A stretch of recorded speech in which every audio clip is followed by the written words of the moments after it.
If you have been on the internet for the past few weeks, then you definitely heard about Squid Game Season 2. So I have been thinking, why not turn Squid Game into a playable horror game? But I realized there's a problem. I need to finish this project fast because the Squid Game trend is dying faster than my city. Oh shit.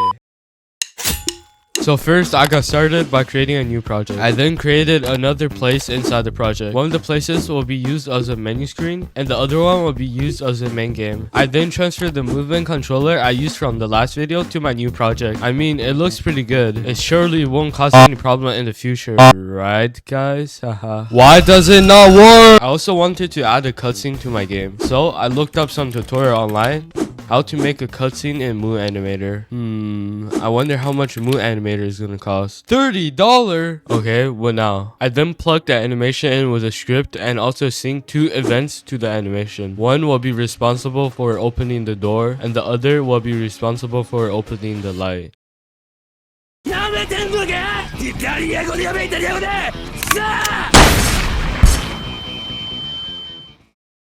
It turned out you can't really activate this type of camera controller after the game had launched. So instead, I put the camera controller code into the cutscene sequence. So after the cutscene runs, the camera controller will be run, creating this pretty smooth effect. Then I needed to think of a general story related to Squid Game. So I came up with this. You're a Squid Game guard who's still in the Squid Game island while it's been taken over by the player. So you have to hide in your room to survive. I also played a bunch of horror games to help write the lore for the game. And during that process, I found this hidden gem called Know the Reality, which is a game about notes. This note system will be a crucial part of the game, so let's get started working on it. I have two ways to create this system. One is to make these notes manually on websites like Photopea, but a more complicated but better way is to make everything procedurally. You know which one I chose.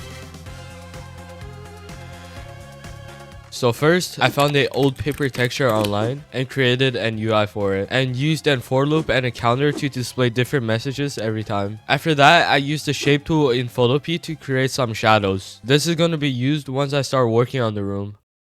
I finally got started with the actual gameplay of the game. I got started by decorating the room. I first borrowed some assets from some strangers, and then I turned the room into an exact one-to-one copy of the Squid Game officer's room. After all that, I finally made a way to die in the game. I created a hitbox around the locker, and so if you don't make it inside the hitbox, then you are eliminated.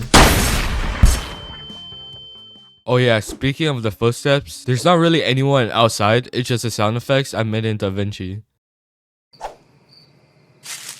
I also created a jump scare that was inspired by a game called Replay County. With the jump scare being done, I also animated the door being slammed open to create the effect of you getting caught. Now to end the game, I added a way to achieve endings. So after you survive the second check, your girlfriend will accidentally create a big noise, and he will start begging you to help him from getting killed. So you will be met with a decision to either save your friend or to stay quiet and go back hiding in the closet. Now you might have asked, this game isn't really all that Squid Game related. Hey man, it literally says Squid Game here. Huh? Bro fell off skull emoji. Much better.